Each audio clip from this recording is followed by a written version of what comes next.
the very first part of the year, January 1st. I'm in Pasadena, California, at the Rose Bowl to catch the Ohio State Oregon game.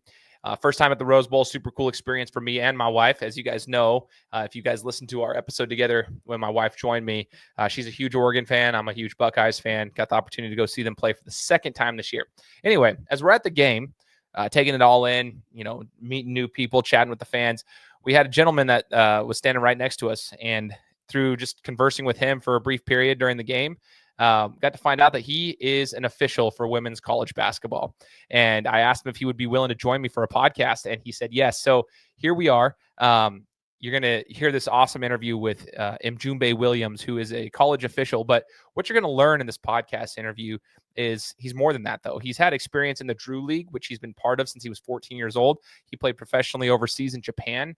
And as an official, we're going to learn a couple of different things, the processes that they have to go through. How do they battle through adversity? What happens when they miss a call? How do they make sure that they, make the right improvements? The camps that they have to go to each summer. How do they continuously improve? And what advice he would give to anybody who's aspiring to be an official for college athletics. So a lot of insightful stuff here. And I just want to say thanks to everyone for tuning in for this 2025 year 9 of the podcast. We're going on for year 9.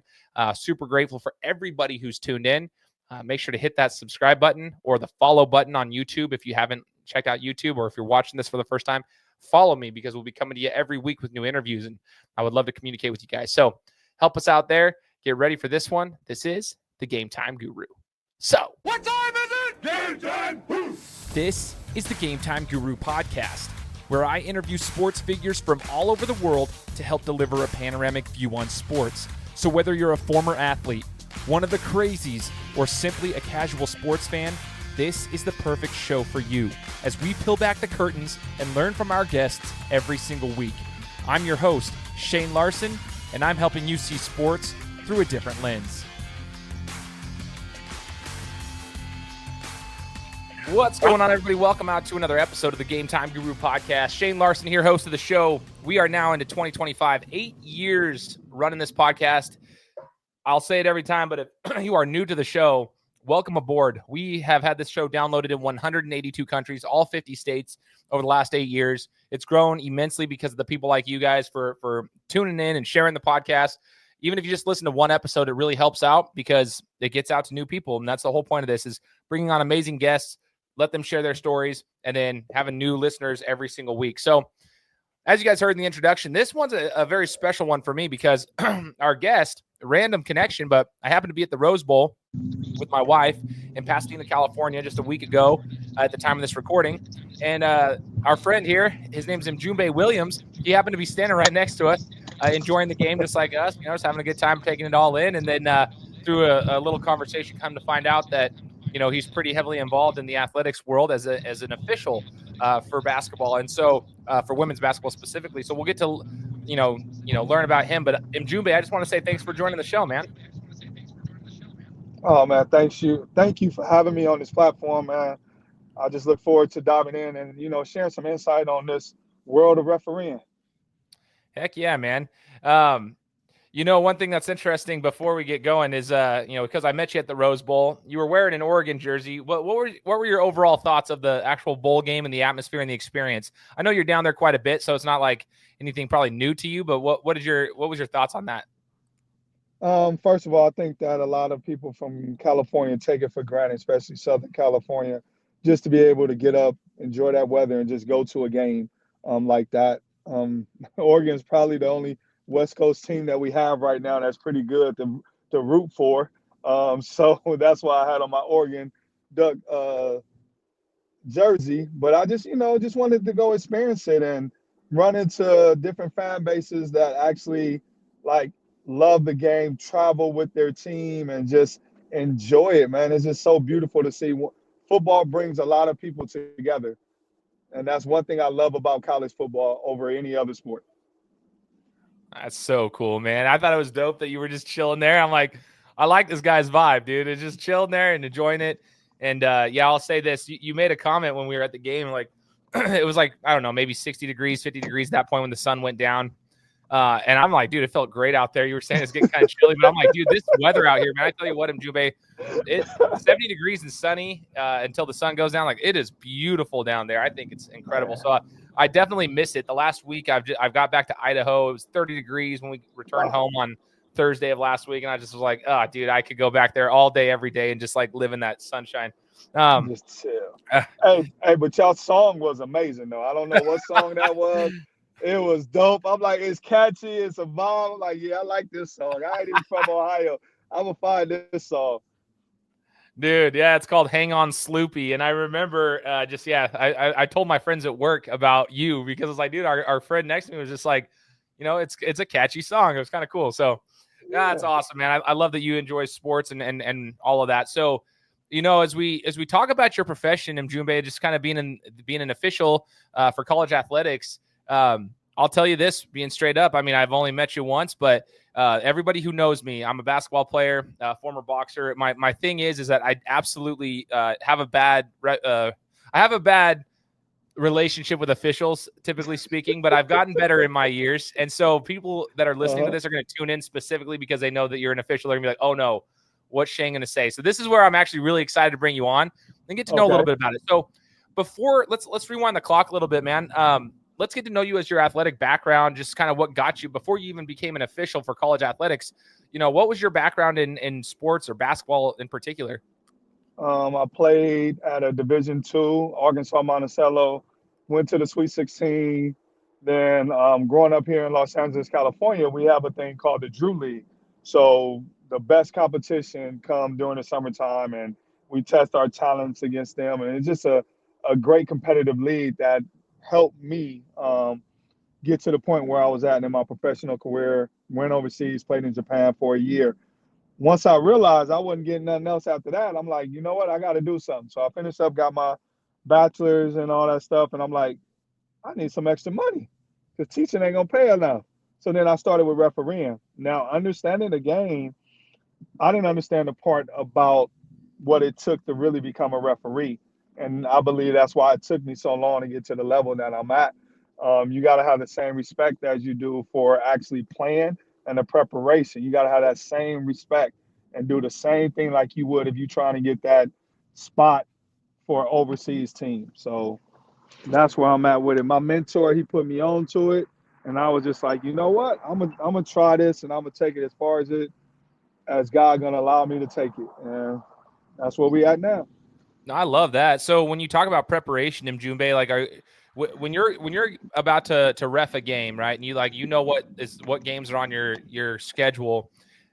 How far in advance are you able to start watching film and starting to see kind of thing? And are you evaluating the teams that you're about to referee, or are you evaluating your own performance from previous games? Combination of both. So you really get your games, like it varies. We may get it a month out, we may get it 2 weeks out, but our job is to sit up there and make sure that we understand who the key players are, the demeanor of the coach, and then also know the importance of that game. That's really the three major things about it for me. And then you watch game film on yourself, and we have study groups, we have mentors, we have people that will go in on us. Our circle down here in Los Angeles, they go straight forward. They don't give a damn. You messing up, they're going to tell you this is what you could have been done, do better, and you move on from there. That's the way I look at it. And it's like when you watch yourself on film, like we did when we was playing ball, you could see your lackluster performance. So when you sit up there, you trying to job somebody, you set the bar at a certain standard. So now that's what everybody expects from you. And when you don't give that, then they're like, what the hell is he doing out here on my field? On my basketball court. So I got a great boss too as well. She amazing. She makes sure that she stay on us too as well with knowledge about the game and different ways that we can conduct ourselves and actually have relationships with these coaches too as well. Man, I respect that a lot. In your experience, I'm sure you've dealt with people like myself who might disagree with a call or two, and you got coaches and fans. And I guess from someone who was a former player like yourself and who competed at a very high level like yourself, I guess my question for you, MJumbe, would be like, as an official, How do you go about making sure that that doesn't actually affect the way in which you officiate a game when you hear the outside noise? How do you guys as officials play the game within the game that we tell all the athletes to do the same thing, play the game within the game? How do you do that? Well, anything I say is just basically my point of view. So I don't want it to be viewed as all the referees. Sure. But for me, you have a certain patience, and it came with a lot of experience too as well. So what I mean by that is, like, I had to do a lot of trial and error with this game of officiating because, like you said, we players, so we see the game differently. We may let some stuff go, not understanding how to manage a game. You see what I'm saying? So Sure. I got taught that by a veteran on how to manage the game before you can actually sit up there and be a better official and even get to that Division I level. So that's where it's at for me. Did I answer your question, or I missed the part? No, that was great. That was great. I'm just like, I'm so intrigued by the whole thing too. Like, with your experience and at this level of basketball that you're officiating for, especially for women's sports, what is one of your favorite stadiums you've been to? You talked about like going to the Rose Bowl and taking it all in college football. Talk about the stadiums for college basketball. Like, what's one of the better atmospheres you've been able to go to as a referee? Man, for me, it's always Gonzaga, man. Like, I think I've been twice now, and it's just amazing to be in that atmosphere and to see, like, I call them the gray-haired people that's just there because they love the game of basketball. They don't matter who they playing against, that the gym is rocking and they know the game, they understand the game. These people with this beautiful gray hair, they know it, they understand it, and they passionate about it. So now that I'm in my fourth year,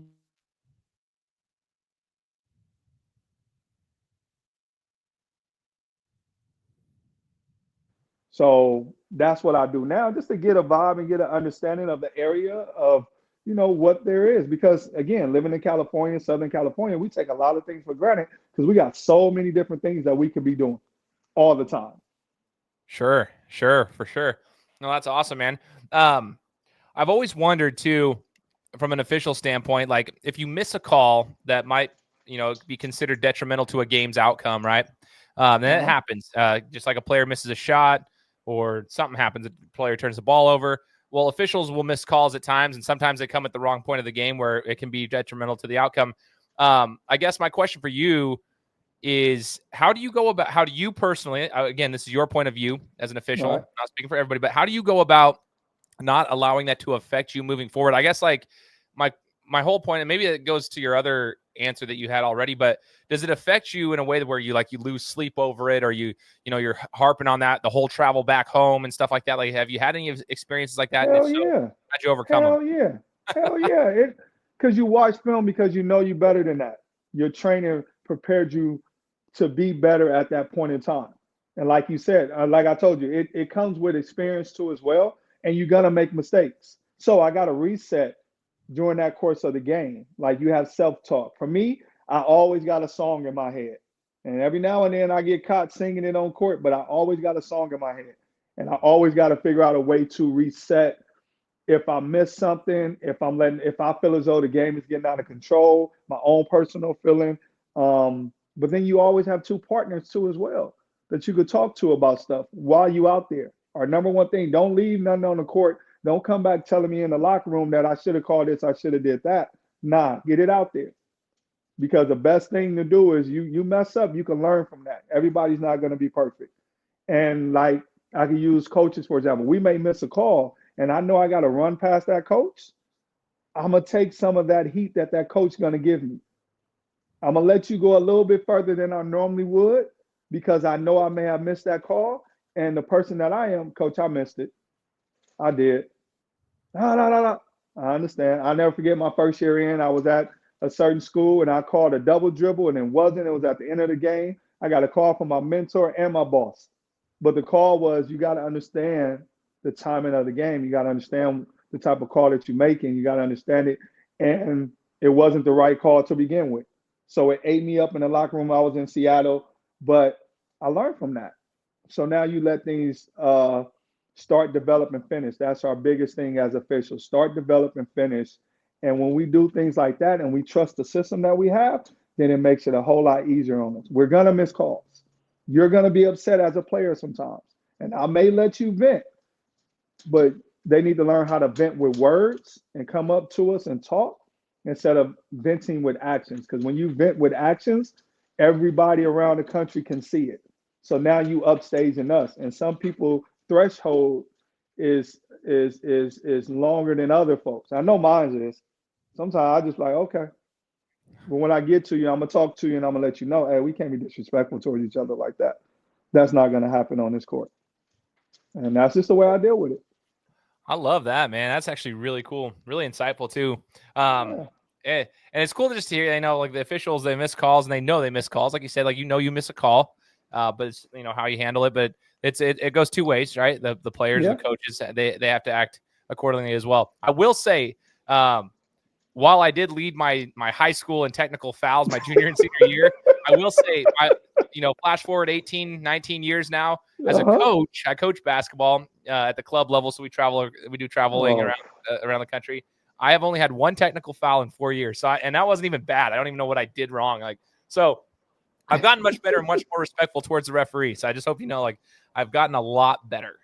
Anyway, so You had to tell yourself that. Listen,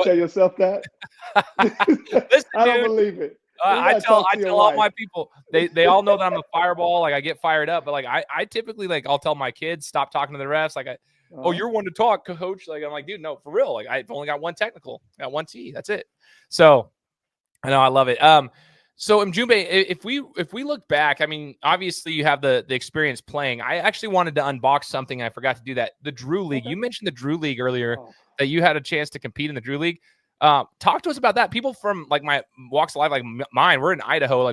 We see it on social media. We see it all over the place, but we've never been part of it. Talk to us about the atmosphere of the Drew League, even as a player or a spectator or whatever. What's it like over there? I went from I'm 42. I've been in the Drew League since I've been 14. That's from collecting jerseys, cleaning the floors, to being mentored by Dino Smiley, to having my own team, player, all that stuff. And now that's where I developed my skills at as far as refereeing inside the Drew League, because you got to deal with personalities. So for me, it's home. Like my summertime, I quit a job just to be at the Drew League every Saturday and Sunday, because you get to see good play. Forget the NBA players. They come, but you actually get to see your good overseas players, your good, like Frank Nitti, a guy that just put on for the whole city, and playing against him out of Drew and watching his development is so amazing, man. And now to be able to referee them, you build that rapport and stuff with them. Like from the Drew League, I started my own, which was a legacy pro-am league that run during the springtime. So people get prepared in the springtime in my league, and now you go in the Drew League and you go in there and you trying to win a championship. Ain't no money on the line, ain't nothing in the league. You just want to play and get better, and it's dope. I think now it's starting to lose a little bit of its fire, because the kids nowadays don't see the importance of playing in it, and everybody want money. I see what you're saying on that, but that's really cool. You've been involved in that since you were 14 years old. That's really, really cool for someone like me. I'm 36. And so just looking back my whole life, just kind of watching it, to meet somebody who's actually been involved with it for so long is actually really cool to me. I'm kind of geeking out a little bit. That's really cool, man. You mentioned yourself too, you went from the Drew, if I understood correctly, you went from the Drew League to playing overseas for a year in Japan. So was it Drew League and then overseas? Do you feel like the Drew League prepared you for that next level? Hell yeah, because you could get all the workout that you want. Back when I was growing up, you had individual workouts, but people played after that. So we actually had games that was good quality pickup runs. And then on the weekends, whatever you was working on during the weekday, you would go to the Drew League. You got your one game, you're going to shine. Now, mind you, we didn't have that many cameras and all that other stuff. But when it came down for me to go from there to a tryout, I was prepared, because I've been playing and I'm getting challenged by certain people that's coming from different parts of Southern California just to play. Like I said, I love it, man. I think it helped me become the man that I am today, and helped me open up a lot of doors for me in this world of basketball. So that's awesome. When you played overseas in Japan, is there a favorite memory that you wouldn't mind sharing with us from your time as a player? Oh man, for my time as a player, just it was the scariest thing. Like, just imagine you getting off of a plane and they just tell you, yeah, stay on the train till the end. And then you just wake up at the end of the train and everybody's there waiting on you. They know who you are as soon as you walk around the city. And then, like, playing, we actually got to play against some colleges too, as well, that's out there, and just helping some of their young men develop their skills.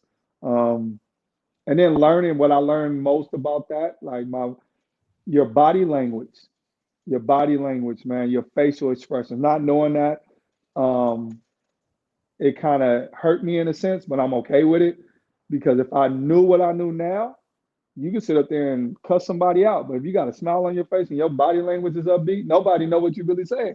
So it's like that's one thing I was trying to teach these young men now, and just your body language when you go overseas and be respectful of their culture. So cool, man.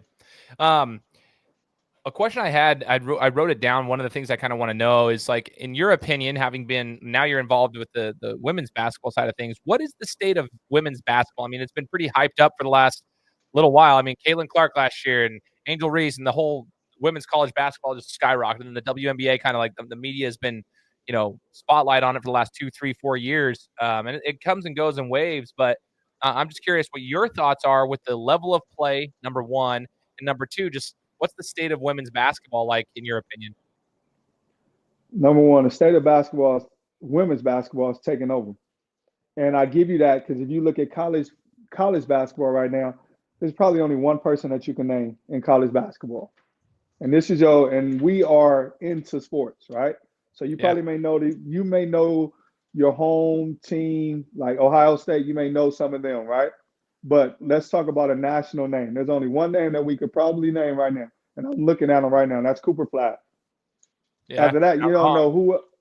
you don't know who else is who in this college basketball on the men's side. Because what the women do now that I see, and I think it's amazing, is that they promote team, but I know who my superstars are. And that's gonna draw people out. And on top of that, they put the best teams versus the best teams. And that's what makes it it makes it so dope to watch on a Sunday because Notre Dame gonna play against UConn. Tennessee going to match up against South Carolina or something of that nature. They don't have a problem with facing each other and also making sure that there's one or two stars on that level that everybody can relate to. Like for us, it's Juju out here. So we know about Juju, you know about Paige, you know about all of South Carolina. Then you sneak in there with another team oriented as far as UCLA. So now you got those two teams that really don't have names on them, but they got a good mixture of young ladies that know how to play together. And on top of that, now these young ladies, back in the day, if you never knew it, like there used to be young men that would be on the scout team playing against the girls. I went up to SC one time and I watched it. They really like it ain't no pushover, don't hurt our girls. Nah, they going at it. And these girls is actually better than some of these guys. Now, granted, they may not be the top of the notch, but still these young ladies are competing at a level to where so when I get on the court against you, I got step back moves. I got nice moves to where so everybody wants to watch. So Interesting on that one. So I interviewed a guy in MJumbe that was actually on the Ohio State women's practice squad. He was a dude. He's like, dude, they did tryouts over there one time, and he goes, he's like, I decided I'd go and be involved with it, and we got to practice against the girls every day. It was actually really competitive. So I know that that's a thing, and it's interesting you brought that point up. I hope people rewind that and listen to that. You really don't know many of the men college basketball stars, but you do hear a lot of the women. We got a local here from Boise who's playing down at USC right now. Her name's Avery Howell. She's a freshman, and I had her on the show. I've been covering her for a while because she was playing high school ball here, and now she's a freshman down at USC in your neck of the woods, and she's hooping. She's a shooter, and she's down there. And so I've been kind of focused a little bit more on it there just because kind of keeping an eye on how she's doing and stuff. And you guys do have hoopers all over the place down there, man. It's crazy. Man, it's wild. It's crazy. It's just our state of football don't make no sense, but that's a whole nother subject. Like you got all these All-Americans out here. Like my cousin go to the powerhouse Mater Dei high school. He just graduated. He'll be going to Penn State, cornerback Daryl Dixon. And I'm like, nobody could keep them at home. USC, UCLA can't keep them at home. And it's just like it Wow. doesn't make any sense. Like the state of college football here in Southern California with USC and UCLA, like it just the right people is not there to recruit and keep these kids here so we can have at least one good powerhouse school on the West Coast here in Southern Cal. Like it's sad. It's a little interesting to me because it's not like the money's not there. I mean, USC and UCLA, they have money flowing through that entire area. So NIL shouldn't be a problem. And you should be able to get the right coaches. It's beautiful. Like that you're right. I mean, I've always thought it was kind of weird. They've had such a big drop off as of recent, but that's cool, dude. Maybe I'll have to ask you later about potentially interviewing. Did you say it was your nephew or was it a cousin? Yeah. No, it's my cousin. His name's Daryl Dixon. So he left because they still playing at Penn State. So he left. So he already graduated. He did all this stuff early. So he was able to go down and participate with the team and go through, the stuff that they going through, whatever is legal for him to do at this point in time. But it's like you're not going into the homes and you're not preaching what needs to be heard. Yeah. And if you're not doing that, these kids, and then on top of that, a lot of kids just want to leave California. I know I did, but I wasn't at the level he at. So it's like you want to leave, and the money, here we got to pay taxes on every little thing.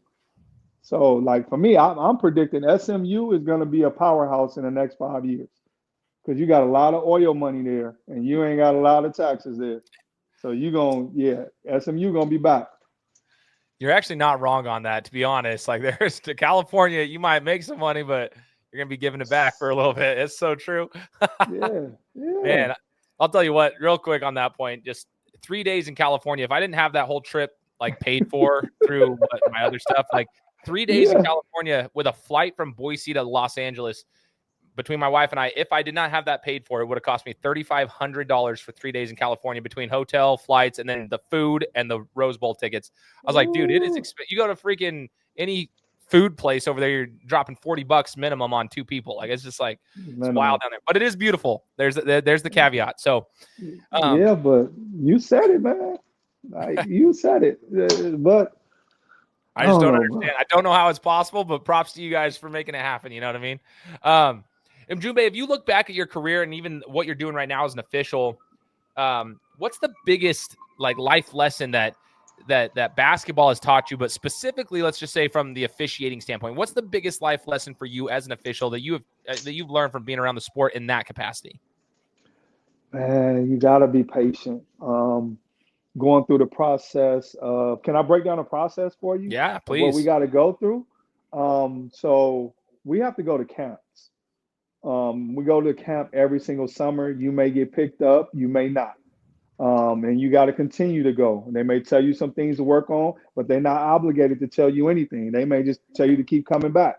Camps is $500 plus. Now, yeah, so you going through all that, but you're not really, it ain't even about the boss that you're really going for. You're going for the veterans. So if you can work on the court and the veterans want to work with you, then of course you got people behind you and the boss will give you an opportunity. That's how all that works. And it's, when I say it's mentally draining, camp is harder than our games. Wow. Yep. I'll make that clear. Camp is harder than our games. And you're like, how is that possible? Because when you're in camp, every eye is on you. All the eyes is on you, making sure you're doing what you need to do, control the game, and understanding the rules. Now you take that, when you go into a game, you got your own self-talk, you got 2 other people that's out there working with you. You got to the point now you just got to be able to stay there and maintain. Are you going to slip off every now and then? Yeah. But it happens, you redirect, bang, you refocus, you go back. My biggest thing for me is patience. You got to have patience in the process of trying to get to that point. And then when you're there, you got to have patience and continue to move up. Everybody's road is not going to be the same. You may get in, and two years from now, brother, you already in the NCAA tournament. While I've been in it for 4 years, it ain't your time yet. That's just what it is. Patience, and you got to be able to learn how to communicate with these coaches, because I'm learning as I'm in it longer is that some of these coaches are on the line. I mean, their jobs is on the line. So they need the calls. They need you to not miss stuff. They need you to do what your boss is asking you to do. And so those two things right now, I'm going to continue to work on those from day one: patience, communication, being able to open up and use your personality to build a rapport with coaches and assistants.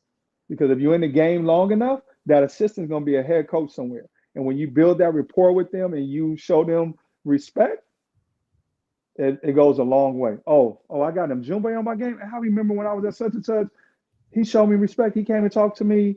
Okay, cool. He cool. All right, cool. I know I could talk to him and have a good rapport with him tonight. And one last thing though, for me too as well, you got to be able to shut off home and work to go referee. You got to be able to shut that off and go into your game. And when you're able to do that, oh man, it's so much better, bro. It's so much. Yeah, but I'm sure it's not easy at times to like shut that off and be able to focus. But that I think that's what makes, as you learn it throughout time, you learn what works and how you need to do certain things. And like you said, the process being paid. That's all of that is so cool. And I know it's like, I think some of us forget what you guys are going. You have some of you have full-time jobs, or you have you have things going on the side, and this is part of like your livelihood. But like, it's not all. There's a lot that goes on behind the scenes besides just the 2.5 hours of you being on a court. Right. There's a lot that goes on behind the scenes. So if you were to say anything, if there's somebody listening to this right now in MJumbe that's like, hey, I like this guy's style, I like this guy's vibe, I would be interested in getting into refereeing and officiating at some capacity. What would be the first piece of advice you'd give to somebody like that? Go out and watch. That's the number one. Well, you don't even have to go nowhere anymore. You can watch on TV. Look at how things are being done at certain levels. If you just starting off, go watch a high school game. Because when you watch a high school game, that's where you're really going to start at. You got to learn how to basically control the game in a way to where so people know you out there, but you're not really out there. You blend in with the game. You do what's necessary. Understand the game of basketball.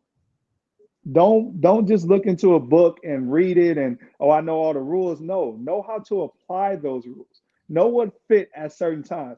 Know how to control a hothead like the host. Know how to do that. You understand players. When you get to a point where so you can understand players, hey, it's going to be a lot easier for you too as well. Control what you can control. That means how you physically look and your knowledge of the rules. When you could do those two things, then it's like, okay, I could put him on the court. He could sell the part of it. Okay.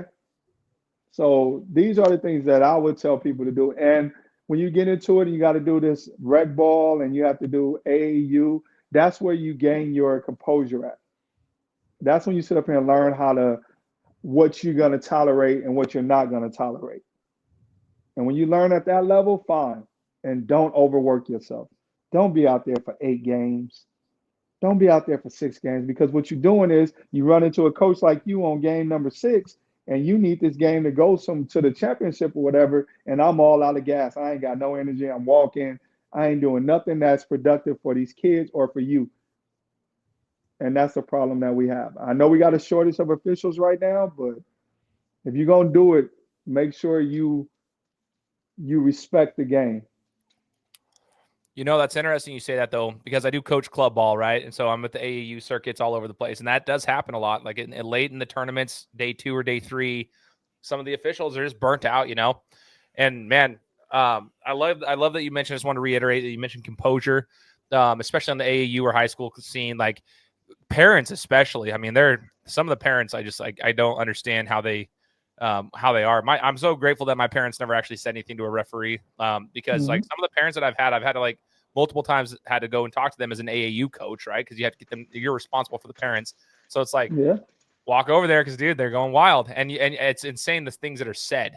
You know what I mean? But again, I think you made a point though earlier, MJumbe, about assistant coaches and head coaches. Their jobs are on the line. I think when you play AAU basketball, a lot of money has been invested from some of the parents as well. It's different than high school, unless it's a private school. But like, I think there's a little bit of that's in the back of their heads. They've invested $5,000 for a 6-week, 8-week season, and so like to them, it's a lot that's on the line. But still, I think that's important to note for anybody who's interested in doing it. Like that's where you'll gain some composure, and then you can move forward. And one last question I have for you for the interview, MJumbe, is just if you were to look, as you said, 4 years now into this part of the sport, you're a player too, but from the officiating side, if you were to look like flash forward 4 years from now, where should we expect to see MJumbe Williams 4 years from now in regards to the sport of basketball? Oh man, 4 years. I would love to be able to do a conference tournament. I think that would be a goal of mine. I'm blessed enough to be in 5 conferences on here on the West Coast. So just being able to be a part of one of those crews in the next 4 years would be amazing to me. And at least have maybe 1 or 2 young people that I can say that I helped get to that level too as well. I think it would be amazing. Yeah, that's something I would love to be able to do. And also, Heck, I need to push this with you too as well. Our referees need to get paid more.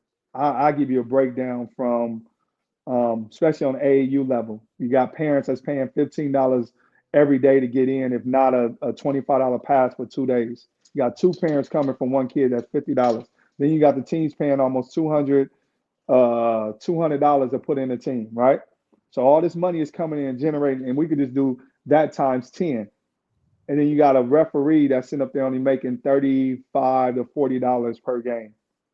When the big people that's over the tournaments is bringing in dang near $5,000 to $6,000 per game. I mean per weekend. I'd say it's Referees more than that, to be honest. Like, Yeah, I'm just doing gonna the math lowball last year. it. I mean, I've been in one of those meetings because I signed at one point, and I'm barely making $300-400 from a signing, and the 2 partners they bringing in $5K each, and my referees at that time was only making $25 an hour. So now we fast forward, now it should be at 45-50. But on the flip side of that, if I'm at 45-50, y'all gonna expect better officials. See what I'm saying? So it got to be a balance, and we got to be able to meet somewhere in the middle, because this $30 and $35 ain't gonna cut it for too much longer. I know I'm just talking about our base here in California. I know other places they pay a lot more, but the cost of living, and I know other places probably down in your area they probably pay less. Right. I'll tell you right now, though, I fully believe that you're onto something there. I think it's the same concept with anything. If you pay somebody what they're worth, they're going to provide a better quality product of whatever it is, whether it's a referee or it's in your corporate world. And when you're talking $5,000-6,000 per dude, when we were down in Pomona, California for the California tournament this last spring in May, no, dude, there was much more money being flown through there. It was like a $650 registration per team. And I mean, there were so many teams between all the divisions, all the age groups. I mean, we were going 14U through 17U, multiple divisions, bronze, silver, platinum brackets. And I'm like, and we were paying $25 to get in, like you said. And between my wife and I, she was coming in to watch too. So it's like, I didn't have to pay to get in. She did. I'm like, man, all these people coming in, all the parking passes, all the stuff, like there is literally at minimum $50,000 like profit being made on this between how much you have to pay the schools back. And then also I'm like, there's some money out there for these directors of these tournaments. So I don't know, man, 6,000, 5,000, that seems a little low to me, because there was some money. Just, man, but see, this is our problem as a group. You have people some people, this is their livelihood. They have a part-time job and they come do this. So asking them, because I've been there, asking me to sit out this weekend because a Division I official making X amount of dollars per game is like, nah, I don't take those games because we're trying to get higher rates. And you telling me not to work all these tournaments, and I'm missing out on all this extra money that I'm used to getting, and you're not putting that back in my pocket. So it's kind of hard to tell some up and coming officials, some old heads too as well, I don't do those games because we're going to boycott it. And it's like, that's why I don't even try to preach that to no one, because I understand this extra money pay for vacations. This extra money pay for certain things that you could put away, you could save, and you could build off of. So, and I was doing that. I paid for a whole trip to Dubai off of AAU basketball. I was out there working, all cash too. So I know what it can do for us. It's just a matter of, is there ever going to be a point where so we can just like, you know what? We deserve 50 a game. We deserve 60 a game. But sure hope I think get to that point. No, but it's like, you know what happens when you pay people more money, there's more expectations. So you know people don't want to sit up there, and some of us don't want to sit up there and be like, oh, I got to hustle every game now. Oh, I'm getting 3 games. Oh, I actually got to run. Oh, no, I'd rather just go back to making $40 a game and walk up and down the court and do 8 games in one day. That's a good point. You got to pick your battles, I guess, right? Yeah. Yep. Oh man, super insightful, MJumbe. I really appreciate your time, sir. Is there anything you'd like to share? Is there any? I mean, I don't know if you have any social media that you'd like to share, or anywhere to follow you on your journey as an official, or anything of that nature that you'd like to shout out. Nah, man, but I think I really have to do that part and start sharing my journey with folks. And just like you said in your beginning, like if you just share it with one person, then more people will probably start to see it. And I think it's just a beautiful platform. Like I said, I have my legacy pro-am. Um, that's it. But I would send you my link to as well, so you could put it on here too, and then we could just go from there. And I'm open, man. I appreciate this, man. It's dope. It's really dope, man. I truly do appreciate it, and honored to Heck be yeah, on your man. show too. I appreciate you. I appreciate you taking the time. And yeah, please send me the links. We'll put them here in the description of the podcast. So those who are listening, just check the description, and you guys can check out the Legacy Pro-Am and any other links that MJumbe has for you guys. And, I'll be rooting for you, sir. I'll be, in contact as well. I love, with the people I have on the show, I always root for them. It's really cool for me to meet people with different stories, and then, they have goals and aspirations. So if you ever need anything, you know who to hit up. I'm over here. I might be in Boise, but hey, I'm here. So I appreciate you. And for all those who are listening, make sure you guys hit the follow button. If you're listening to it on the audio side with Apple Podcasts or Spotify or whomever, make sure to hit the subscribe button. If you're following us on YouTube, hit the follow button. I'm trying to get up to 1,000 subscribers on YouTube. Again, smallest platform is my YouTube channel. I haven't ever really grown that in the last 8 years, but I'm trying to. So if you guys would like, please hit the follow button. Give me a follow over there, and we'll be coming to you guys next week with another interview. Take care. Guys, thanks so much for listening to another episode of my show. Now, if you could go and do me a favor, head over to iTunes, give me 5 stars, and leave me a review, it would be greatly appreciated. Thanks, guys. Appreciate your support.